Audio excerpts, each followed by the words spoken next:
me to tell you a tale, ladies and gentlemen. A tale of a man. A man with a prophecy that became true. Our story begins 40 chapters ago exactly. From chapter 1017. Ooh, flashback, transition. It's weird, right? It's gonna be like, welcome to One Piece, chapter 1057. It's just, it's strange. By the way, chapter 1057, stuff's gonna go down on chapter 1057. You take my word for that, all right. Haha, there's the twist. The man in question was me! Okay, I wish I honestly would have said chapter 1043 was the crazy chapter, or chapter 1044. Hell, I would have even taken the chapter where Raizo saved the day, but hey, technically speaking, I did predict the last chapter of Wano, so I'll take what I can get. Alright, so this will be, yes, chapter 1057 of One Piece Review, titled Final Curtain. And it's a very apt title because, yes, this is the final chapter of Wano. It ends out with the curtain being drawn and the fin. Not the shark fin, but like an actual fin. Like the play is over, okay? So, yeah, I guess there were just 3 acts at the end of the day. Who'd have thunk it, right? If you really, really, really want to cut Wano up into 5 acts, the way that I would look at it is acts 1 and 2 are exactly the same as they were, and then I would put Oden's flashback arc, which was like 15 to 20 chapters. It was a long flashback. Just put that in as chapter or act 3, and then have the entire battle at Onigashima, the whole thing, from the moment they arrive outside of the island to the moment Luffy punches out Kaido. Just have that whole thing just be act 4, and then act 5 was just like the last 5 or 6 chapters when they fought Aramaki, everything leading up to now. If you really want to break it up like that. But no, it is only 3 acts, so there it is. We do get one more prelude chapter to One Piece, film read. This one is talking about Uta's song, Where the Wind Blows, and it actually might be my favorite because it actually depicts the red-haired pirate crew shortly after they acquired Uta. Yeah, that's something that we actually find out about. I believe it's not in the actual movie, or it might be mentioned in the movie. I have not seen the movie yet, but they got like a pamphlet with the movie called One Piece Volume 4 Billion as to indicate Shanks' bounty. So in One Piece Volume 4 Billion, I think it's revealed that Uta is, of course, not Shanks' biological daughter, but rather he adopted her or found her somewhere, okay? Very similar and reminiscent to the way that Roger found Shanks. And in fact, we actually find out a little bit about that in the volume as well. Turns out Shanks was discovered by Roger in a treasure chest at God Valley. So that's a whole other can of worms that we gotta discuss. That'll be its own separate video. But the point is here, we have the red-haired crew in their younger days all sitting around a table, and Uta's just a baby at this point, so she's crying, and all of the red-haired crew are like, oh my god, how do we get this kid to stop crying? It's been forever since we've had any full night of sleep. Oh my god. And then, I'm not really sure where this is going, but we cut to a woman on the crew who's holding a baby Uta that's singing. But I don't know if that's like she's actually there, or if this is just a flashback or whatever. I'm not really sure if this is like Shanks remembering his mother, or like this is Uta's biological mother that's no longer around, that died. And in like her dying breath, she is just like, please, Shanks, watch over my daughter Uta. Okay, I'm dead now, because I'm a mother in the One Piece world. I'm dead. Very dramatic. I don't know, but either way, the red hair crew begin to sing and dance and cheer in front of Uta, and she really likes it, and that made her very happy, okay? And that kind of began her love for music, I guess. And so then we cut to Uta in the present writing the song Where the Wind Blows, which was a song that actually played in the last episode of One Piece when we got the flashback with Uta and Luffy at Fuchsia Village. So that was a really nice song. I like that. Okay, so we get the continuation of the cover page, though. We have the Germa Double Six's Emotionless Excursion, and this time around, there's a little bit of emotion involved. I don't know what kind of emotion it is, but Caesar jumps to the rescue. So we see a scene of, like, Katakuri and Oven just pummeling the crap out of the Germa. We don't actually see how much damage they're taking, but Katakuri is going, you know, full throttle with his awakening and his peerless donuts, which is a 100% the name of an attack that he has. has, okay? So anyway, I guess Caesar decides, like, well, crap, I'm not going to be able to get out of here unless the Germa help me, okay? It's either I hitch a ride with the Germa or I'm just stuck in Big Mom's territory, and that doesn't sound good. So Caesar jumps in and he launches a poison gas attack.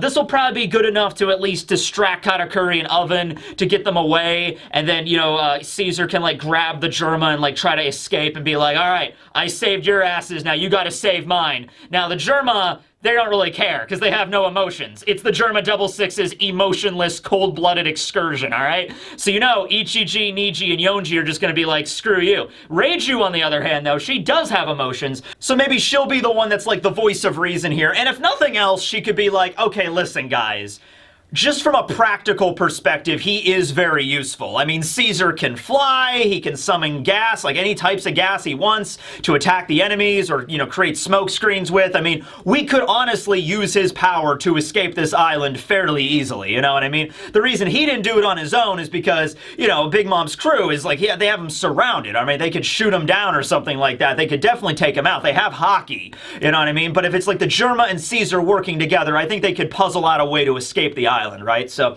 we'll see where that goes. All right, so the chapter kicks off properly in the Flower Capital at what I think is a new location. There's this giant building that's right at the foot of the palace. You know how the palace is on top of that hill, on top of that tree? Okay, so at the base of that, there's now this huge building. It's like an auditorium. I don't know if it's always been there, if they might have just built it just for this purpose, but either way, it's like a giant auditorium, okay? And all the citizens of the Flower Capital and the citizens of Wano are gathering in this giant auditorium.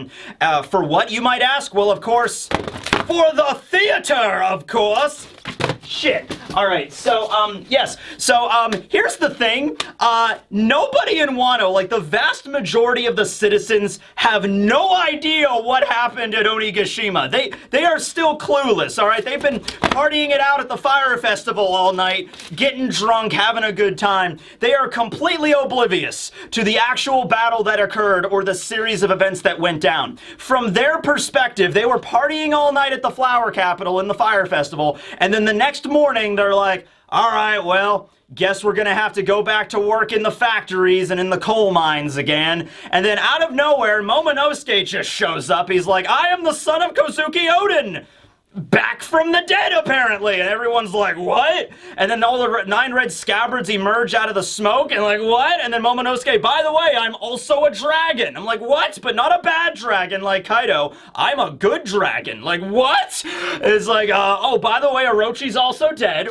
Wait, what? And just like, yeah, so I'm gonna be the new shogun. The scabbards are back, and everybody's free now. And okay, and now I decree more festivals. And so everyone's been partying consistently for like the last 2 weeks. Everything is finally beginning to settle down now. So now they are, at long last, explaining to the populace in Rakugo form, here's how everything went down on Onigashima. This is going to be a play that is going to end all plays, alright? So the dude that's doing the Rakugo, at least I believe it's Rakugo. There's different kinds of Japanese plays and stuff, but I believe the style he's doing it in is Rakugo. The only thing is different is that there's a table in front of him, okay? And every Rakugo performance I've seen does not have a table in front of the person that's doing it. Rakugo is very minimalistic. It's literally just you on a cushion on a stage by yourself.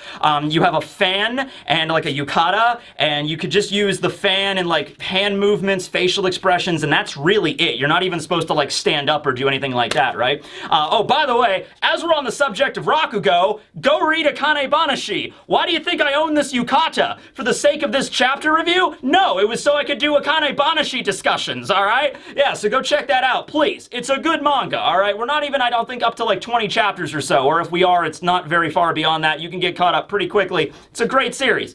Anyway, so he's there and he's beginning the performance. It's the dude that was the new teacher. Remember, like Sarahebi Sensei was the teacher. She was the snake gifter, and then she got booted off the island, and so this dude showed up and he was just like, I'm gonna be your new teacher, and I will teach you kids the true history of Kozuki Oden and Wano, right? So it's that dude, all right? So he's up there, and this is sort of the framing device for this entire chapter, where this dude, we still don't know his name, so I'm gonna just call him Professor Glasses.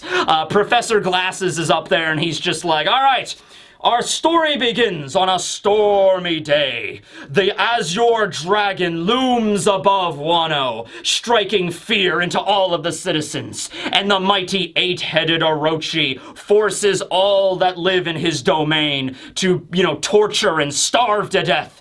Okay? Then the 9 red scabbards arrive at the stormy sea, about to take on this evil dragon and end his tyranny once and for all. There's a big part of this chapter that's all about that, where he's literally retelling the events. And it's pretty cool, but I might be skipping over most of that to get to the meat of the chapter. I might go back and reread it to see if it's like, okay, is there anything in his... Because it's really just a summary. It's just a very theatrical Rakugo form of the arc that we just talked about and reviewed and read. You know what I mean? It's like the same thing. He's just going through it in a much more dramatic sort of way. It's just like, yes, allow me to tell you the story of a god that descended upon high. Yes, all of the men were about to be defeated, but then he appeared, Usopp, with his mighty conqueror's haki, and he terrified and floored everybody on the entire festival stage. And the audience is just like, man, I like this God Usopp character. Man, there's just more also keep in mind, they have no idea like about Kid's crew or Law's crew or the Straw Hats, really. These are just normal citizens of Wano, you know what I mean? These aren't like people that were part of Onigashima, part of the war or anything. These are just regular citizens. So this dude has to introduce like 50 new characters and be like, all right, now for this next character that's going to be introduced, that's going to fight against Sasaki the Triceratops, all right, so he's got blue hair, shoulders like a rhinoceros, a body like an elephant. He was the most super individual that even Kozuki Oden couldn't live up to. This is Frankie, the cyborg! And everyone's in the audience like, I don't even know what a cyborg is, but this play is amazing. It's just like, this is incredible. It's got talking now let me get this, okay? The next character is a talking skeleton. Like, holy crap, if I was like in this audience, there's somebody in the audience, there's some like edgy teenager in the audience that's just like, this play is so stupid. They just keep creating characters out of nowhere. Come on now, a robot, a talking skeleton that's also a rock star. This is just ridiculous. I'm going home. You're not going to tell us what actually happened. I'm out of here. You know what I mean? This is great. Okay. So he's doing that. Meanwhile, we cut over to the forest as like they're heading to the Tokage Port. We have Momonosuke in dragon form running on the ground for some reason. We have Kinemon there and we have Yamato, all right? So the first thing that is addressed is that Yamato is actually going to stay in the land of Wano. Okay, Yamato is not going to go and join the Straw Hats, at least not right this moment, and travel with them as the new crew member. So that's kind of... that kind of sucks. Okay, so I guess we're not getting any new crew members throughout Wano. All right. So who had their bets on that? It was just like, okay, well, maybe Carrot's gonna join? No. I'm like, all right, well, Yamato, surely? No. It's like, all right. We got Jinbei, right? Can we really complain? We were waiting for over a decade for Jinbei to join the damn crew. He's finally here. So let's have some moments with Jinbei palling around with the crew before we add somebody else, I guess. I don't know. But anyway, Kinemon is just like, are you sure? Because in the last chapter, you ended it with saying very dramatically, it's time that I lived like Odin did. And Yamato's like, yeah, remember? The first thing that Odin did after being freed from, after being excommunicated by his father, the first thing that Odin did was do a tour of Wano. He traveled through all the different regions of Wano, and he met the Scabbards, and that's where his journey began. And so it's okay, I'll just do the same thing that he did. I'll travel around Wano. Keep in mind, Yamato has been imprisoned, not just on Wano, but on Onigashima. So Yamato has spent most of his life literally trapped in this dungeon, okay? So not being able to go anywhere, okay? So, yeah, this is like, okay, I think I'll do this first. I also feel like Yamato is going to travel around and recruit another generation of Scabbards. That would actually be really funny. If the next time we see Yamato, Yamato's there and has like the 10 blue Scabbards or something. Like, that'd be really funny. But yeah, Yamato's not going to go with the Straw Hats. Okay. Momonosuke Momonosuke is really mad, all right? And there's actually a lot of flashbacks in this chapter. So it's like a relatively long chapter, but a lot of it is including, like, here's the scene where Momonosuke is remembering being strangled by Kaido, and then the scene where he met Luffy, and the scenes where they all fought and everything like that. Like, you're just an eel, and Momonosuke's, I'm a dragon. I'm like, no, you're an eel. And it's like all those back and forth moments that Luffy and Momonosuke have had, from Punk Hazard to Dressrosa to Zoe to Totland. Well, I guess he wasn't in Totland, but to now in Wano, okay? So it's really just like, it's kind of like a clip show chapter. You know how like The Simpsons would do that every few seasons? We would just be like, all right, we don't really have a new episode for you today, so we're just going to give you a clip show of the last 4 seasons. Wano has been the longest arc of One Piece, period. It's, I think it started at chapter 909, and okay, so it almost made it 150 chapters. It was like 148 chapters or whatever, but it's very, very close to 150. Longer than Skypiea, longer than Dressrosa, which was the previous record holder. And I'm not really sure if the next arc is just going to be one solid arc, and then that might be longer than this, or it's going to be broken up, but this might very well be the longest arc of One Piece, period, for all time. You know, we just don't know, okay? Well, anyway, Momonosuke is remembering all these moments. He's remembering the moment when he was beaten up by Kaido, and he's on the scaffolding, and he's like, you know, I am Momonosuke, and I am the man that will be the Shogun. You know, he's remembering all these moments, right? And he's like so hurt by Luffy and the Straw Hats just abandoning them, him and Kinemon, and just saying goodbye to everybody else and then just leaving. So Momonosuke's really upset over this, and he's really angry, and he's just like, I think Luffy, he's confusing freedom with just being rude. This is ridiculous. I thought he was different, you know? And so they're running him down, and they're talking about it. It's sort of like whenever you have a friend, and it's just like, man, Luffy was a real asshole to me, and then your friend is just kind of feeding into it, so that's Kinemon. It's like, yeah, he was. I'm like, I'm gonna give him a piece of my mind. Yeah, you should. He's like, yeah, I'm gonna see him, and depending on his reaction, I might just devour him. I just might eat him. Yeah, well, I might cut him down. Yeah, let's do this, Kinemon. Yeah, Momonosuke. You know, so they're kind of like fueling each other's rage. And then in the background, Yamato's just like, don't you think this is going a little bit too far here? But I do really like the line here that says that Momo is like, he is mistaking freedom for just being plain rude, you know? And you gotta think about that for a moment, because it's like, there is a fine line between that, okay? Because the ideals that Luffy has, along with a lot of the other members of the Will of D, is living their life in the most free way possible, okay? That's why, and there's a certain romantic quality to that, a romance dawn, as it were, where Luffy wants to set out to sea and become a pirate, the most free person in the world, you know, not tied down by the world government, not tied down by the Marines, okay? Making his own story, traveling his own journey with his own friends, you know, so there's a level of a romantic quality to freedom there, okay? But then if you also think about it, somebody that's like, I aspire to do whatever I want and I be the most free at any given time. You can see how that could also lead to you sort of being an asshole, you know what I mean? Like, you're like, okay, let's say there's like a really fancy restaurant or whatever, and everybody's in the restaurant having a good dinner, and they're just like, oh yes, this halibut is delicious, oh my god. And then somebody just bursts into the freaking restaurant, just kicks the door open, like, I open the door however I want to open the door, because I am the most free man in the world. Fetch me a table. I want the largest table in the joint. And all of the staff are like, sir, you need to calm down. Like, no, I am free. I talk at whatever volume I desire. And then he walks in, he takes a chair, he just sits in it, leans back, puts his feet up on the table, and he's just like, bring me food and a giant bottle of whiskey. And then he just pulls out a cigar and just starts lighting it up in the middle of the restaurant. It's like, sir, you cannot smoke in here. It's like, I am free. I smoke where I want. Grabs the whiskey, just drinks it, just shovels the food in his mouth. I'm like, I eat how I want. I drink how I want. I am the most free. And then he kicks over the table and then he walks out after taking a piss on the garden outside. So, I mean, like, in that regard, like, that person, I don't think anybody in that restaurant, is going to be looking at that dude and being like, wow, that is the most free human being I've ever seen in my... I respect that person.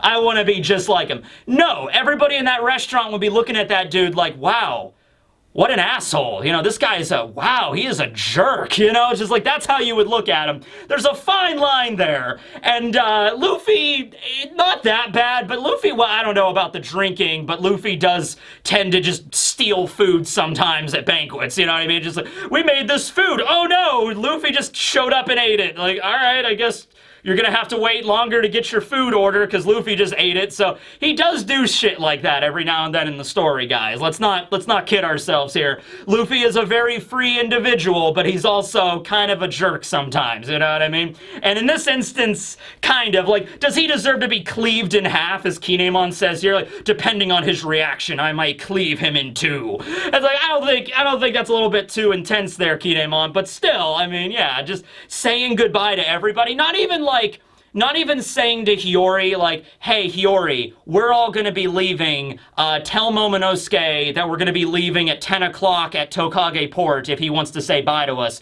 We didn't want to bother him because he's a shogun and everything, right? Like, even something like that would have been better rather than just saying goodbye to everybody else and then just leaving, okay? So anyway, now we cut over to the Tokage Port, where we have, Law's submarine, the Polar Tang, the Straw Hat ship, Thousand Sunny, of course, and then the Kid Pirate Crew's Victoria Punk, and they're all about to shove off. They're all about to leave Wano.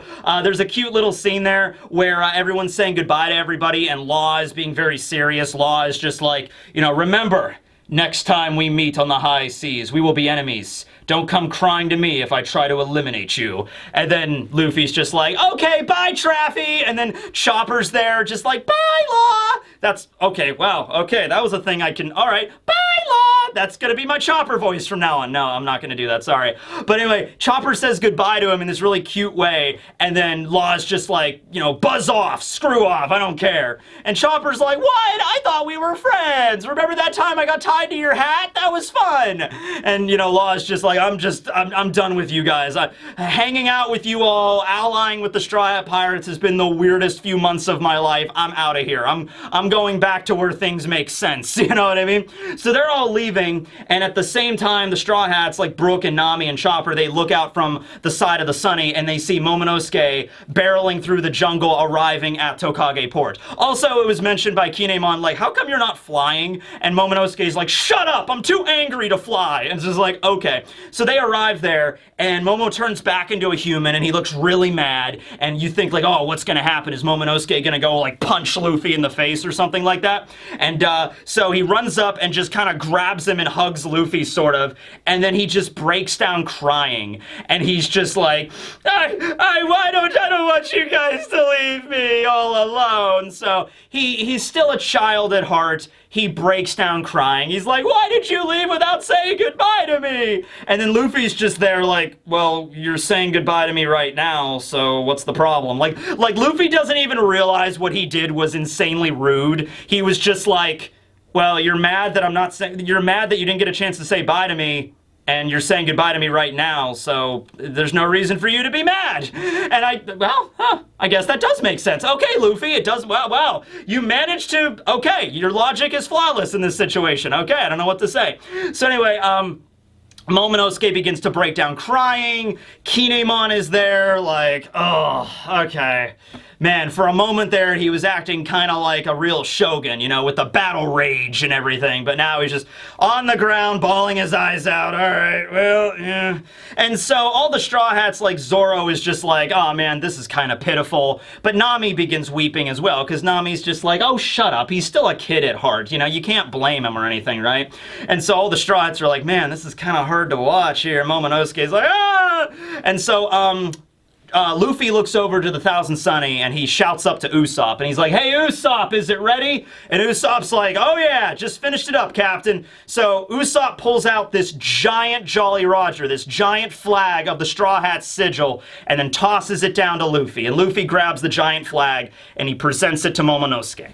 And he says, okay, Momonosuke, look, I wanted to give this to you anyway, alright? So this flag represents that this whole island is now the Straw Hat, Pirates' territory. If if anybody comes into this island and starts some trouble with you guys, you let us know and we're going to come. Because if anybody messes with our friends, they answer to the Straw Hat Pirates, okay? So, really epic moment here. And it also kind of shows that Luffy has matured a bit, and he completely understands about what it is about him being an emperor now, okay? It's like Luffy understands that, like, okay, I'm at now a higher standard of being a pirate, okay? Luffy's had a lot of dealings with the emperors up until now. Shanks, Blackbeard, although Luffy met Blackbeard before he was an emperor, but still. Whitebeard, he met Whitebeard at Marineford. So Luffy's really, and then Kaido and Big Mom, of course. So Luffy really has seen every perspective of what it means to be an emperor. Shanks' style of being an emperor, Whitebeard's style of being an emperor, trying to save Ace, and the family aspect and everything,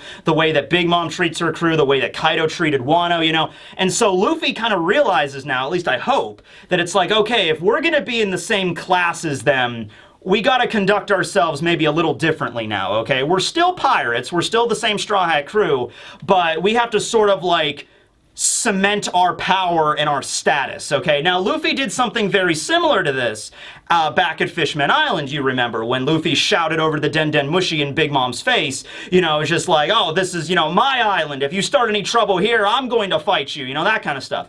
But that was Luffy very much, that was on a whim. That was kind of like Luffy's personality, just, you know, like talk first, ask questions later kind of situation, right? So Big Mom was just like, oh, what did you do? Did you eat all my candy? And Luffy's like, hell yeah, I did. You got a problem with that? You know, you can come down here and I'll kick your ass, you know, that kind of thing.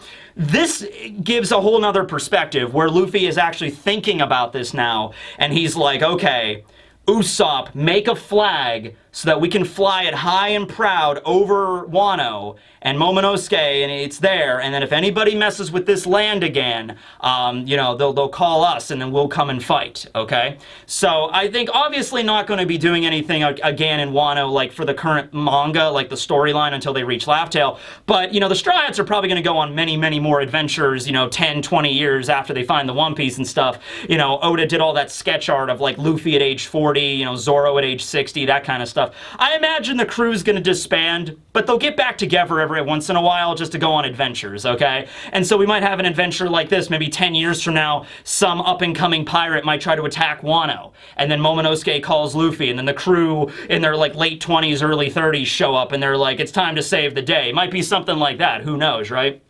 They'll be the Pirate King's crew at that point, but same basic premise.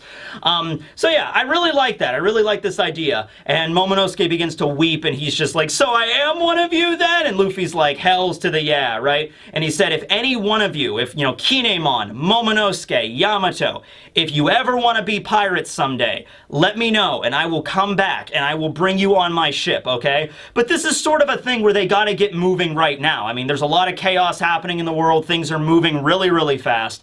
They gotta get moving, okay? So it's like, listen, Kinemon, Momonosuke, you know, you guys gotta stay on the island because you're gonna be the leaders. You know, Momonosuke has to be the shogun as the figurehead, but he's only 8 years old. He doesn't understand how to run a country. That's where Kinemon and the Scabbards and Denjiro, mostly Denjiro, come in handy there, right? And then Yamato wants to do the whole sightseeing tour of Wano first, so Yamato can't go immediately. The Straw Hats can't wait around for months and months on end until they're ready. So they're gonna get going now, and they're like, listen, if you ever want to join our crew, call us and let us know. And if Yamato goes out to sea, you know, then, like, they could just meet anyway, you know what I mean? Like, they could be traveling and just like, hey, everybody, I'm Yamato. I left Wano, and I have my crew, the 10 Blue Scabbards. Can we join now? And Luffy might be like, okay, you know, it might be something like that. Who knows? But anyway, yeah, so it's a very tearful sort of goodbye now, but it is a proper goodbye, and Momonosuke bows to all of them. Luffy's just like, you all stay safe, and Yamato, you take care of them all, and because obviously Yamato is the strongest on the entire island now, and so yeah, with Kaido gone and everybody, you know, Kinemon's powerful, Denjiro's powerful, sure, the Scabbards are a mighty fighting force together. I can't wait to see Raizo in his new form, his slimmed down Raizo form, but Yamato is clearly the strongest. Also, the fact that Yamato has the Makami fruit, has like the wolf deity fruit, that's like the guardian deity of Wano, kind of makes sense that Yamato would stay on the island. That was a popular theory that was around, at least for right now. So, as the Straw Hats are leaving, Kinemon is there, Momonosuke gets up, he sort of wipes his tears away from his face, and he's like, Kinemon, mark my words. I will become stronger than Kozuki Oden someday.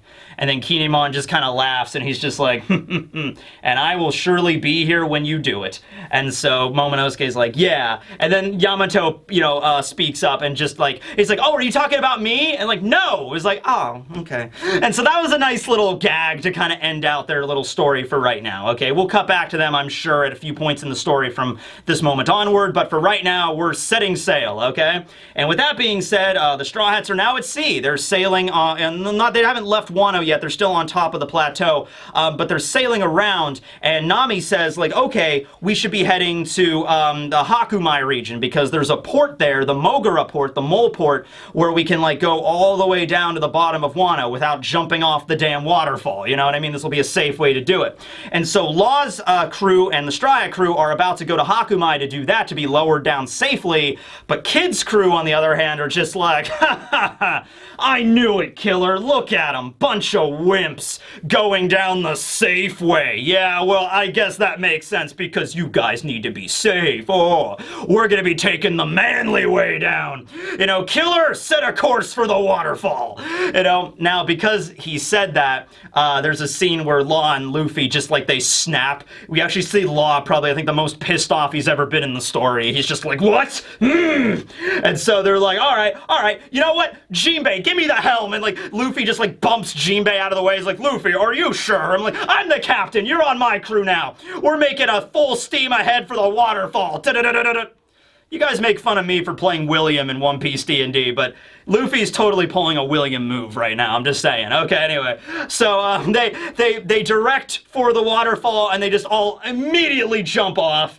And I like to think, like, as soon as they did that, all of them at once, even Kid, was like, yeah, this might have not have been the smartest idea. Maybe we can go back to the Mogura Port. And then all of the ships fall down the waterfall. I also like that we see all three of them in the air. We can really see that the Polar Tang and the Thousand Sunny are relatively the same size. Remember, the Thousand Sunny is a big ship. It is way bigger than the Mary was.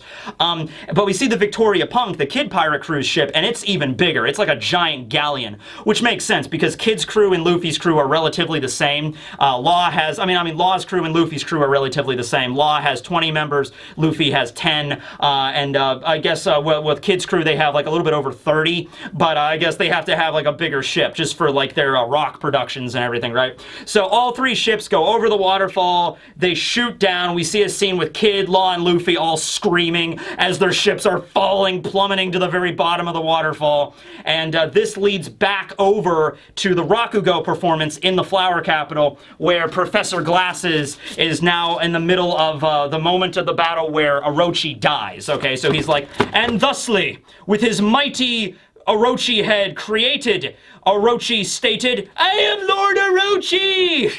Let's one more time for the road, ladies and gentlemen. We got the Orochi voice one more time. So apparently what happened was, when Orochi was beheaded by Denjiro, he landed on the ground. He's still in flames, but he isn't quite dead yet, as Denjiro was like, embracing Hiyori, like, it's okay now, Lady Hiyori, you're safe.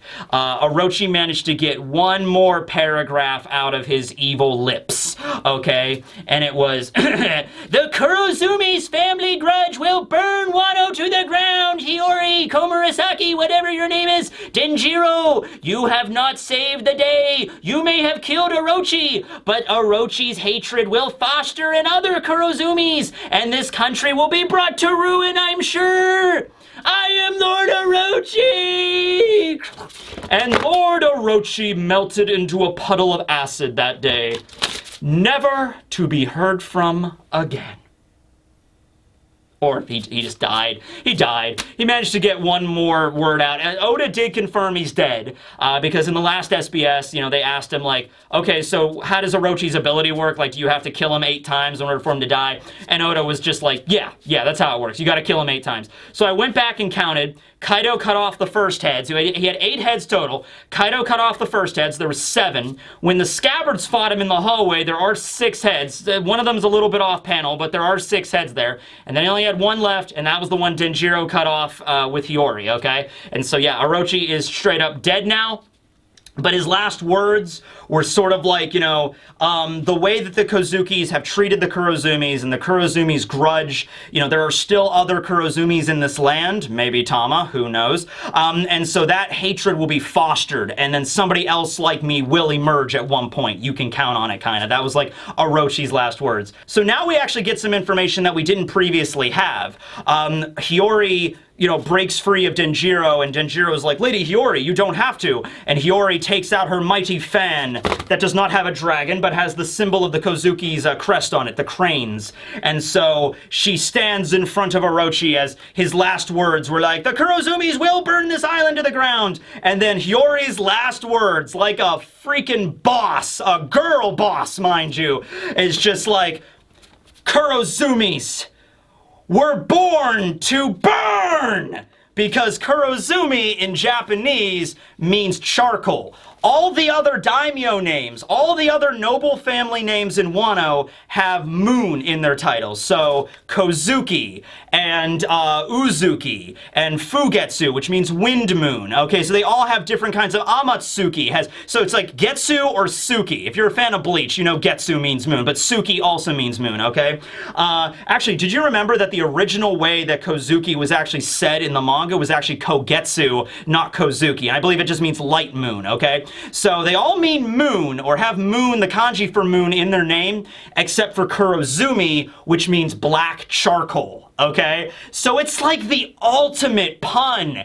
It's like, literally, Hiyori puns Orochi to death. She's just like, your name is charcoal. You were the one that was born to burn! And the whole crowd goes apeshit. They're like, yeah, Lady Hiyori, I love this play, man! This is awesome! You know? Holy shit, it was crazy, okay? And so those were her last words to him, and then the shamisen plays. We see Hiyori's mask on the ground. She no longer needs to wear it to play the song. Everybody's cheering across the nation. We have the last few shots of the Wano Arc. We have a scene with Momonosuke taking a picture with all of the scabbards, very similar to the way that Odin took the picture of all of his scabbards when they conquered Curry, and he became the daimyo of Curry. Same kind of thing there. And Momonosuke is walking back to the capital with the flag, and he's like, I wonder where we should put this. So, I don't know. They'll probably just hang it on top of the giant tree, because, like, you know, the palace kind of is there on the trunk, and then the tree kind of loops over. So they're probably just going to hang that thing on the giant tree that's over the flower capital, and, like, everybody will be able to see it from a mile around. Usopp really outdid himself with that thing. That Jolly Roger is, like, huge, okay? It's like a giant, giant flag. So they could easily hang it on top of the palace or the tree, and it'll be visible all around, okay? So, that's the last scene of the chapter with Momonosuke, like, where should I hang this flag? But now the narrator comes on, and the narrator is Professor Glasses, who's ending the Rakugo performance. So he's just like, therefore, let's just take a small break from our performance, and I hope to see you all again. And then just like, you can hear the shamisen like, dun dun dun dun dun dun dun dun dun dun dun dun. Curtains fall. Wano Arc final curtain. Dun dun.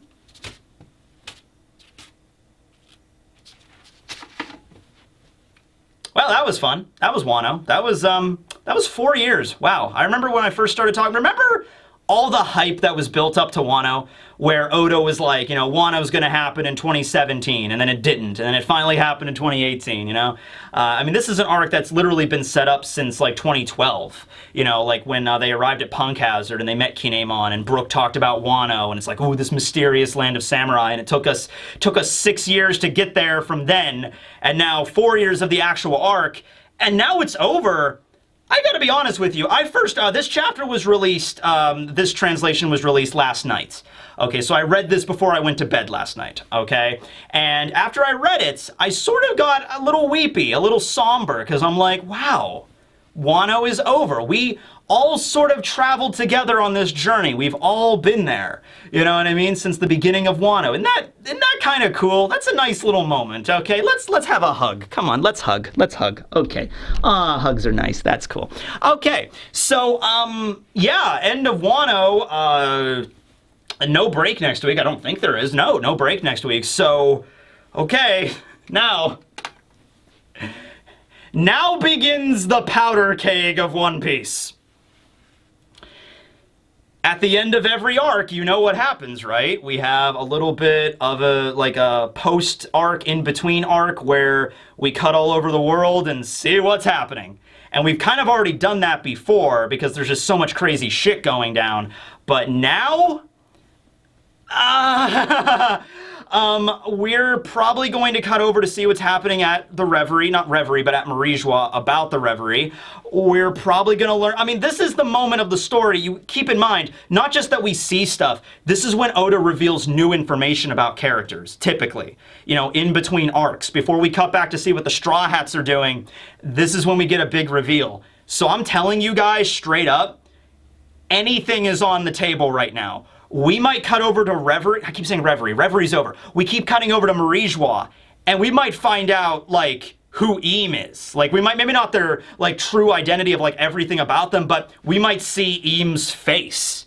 We might learn the names of the Gorosei, finally, or what they're all about. We might cut over to see what's up with Sabo, what's up with Vivi. We see what's up with Dragon. We might get Dragon's bounty. We might cut over here. We might see more about the Cross Guild. We might see the updated bounties for the warlords, like Weevil and Mihawk and Boa. We might cut over to see what happened with Boa, you know, and all the other warlords, what happened. See what the Cross Guild's up to. Crocodile and all that jazz. Like, seriously, all of that is on the table. We still have to find out the updated bounties of all of the other Straw Hats. You know, that happened so long ago. Some people have actually forgotten, like, oh yeah, we know Luffy's bounty. Oh yeah, we still don't know all the other Straw Hats bounties. So next chapter might be that. It might just be the Straw Hats, like at the beginning of the chapter, finding out bounties, and then it just goes crazier from there. For it's like, okay, we open up the chapter learning about their new bounties, and then we cut over to see what's going on with the Cross Guild. Okay, like, it might be something like that. So this is it, and this is the in-between between Wano and then the final saga of the story. So this might be like 1, 2, 3 chapters, but it might be the most intense 1, 2, or 3 chapters we've gotten in the entire manga, okay? So prepare yourself. You might want to buy a seatbelt or something next week, because I don't know what's going to happen, all right? But it's going to be insane. Anyway, Wano is concluded. So there's a lot of stuff we got to do about this now. I have to make a Geography is Everything video about Wano. Now that that's done, I have to make a video about my top 10 favorite moments from the arc. So by the way, let me know about those down below. I mean, you don't have to give me a whole list. I mean, you can if you want, like 1 to 10. But just tell me, like, what's your favorite moment in the Wano arc, or some of your favorite moments, and like why. That would be nice to do that. But yeah, there's a lot of just post-Wano stuff we need to discuss, and how it changed the story in general and what it meant to the One Piece world. A lot of impactful, crazy stuff that happened in this arc, and the Straw Hats are now a straight-up Emperor crew. So it's just only going to get more crazy from here. I don't know how long One Piece has left. I read that something recently that the editor said 3 years, but I never take that, you know, 100%. I always take that with a grain of salt, just because it's like, oh, 5 years we'll get to this, and it's like, oh, we're not here yet. You know what I mean? So, you know, it's not going to be forever. I mean, the One Piece story is going to end within the next 5 years, I would say, at least my opinion. In the next 5 years, it will end 100%. But I could be wrong. We'll see where it goes. But yeah, that's it. I love you all. I guess we'll just see what crazy, wacky adventures the Straw Hats are going to get up to next. Entering the Laugh Tale Saga. What island are they going to go to, like, immediately after Wano? I don't know. I hope it's Elbaf, but I guess we're going to have to wait and see. This will be Tekking101, here until the end of the story, and probably well beyond that. Signing out.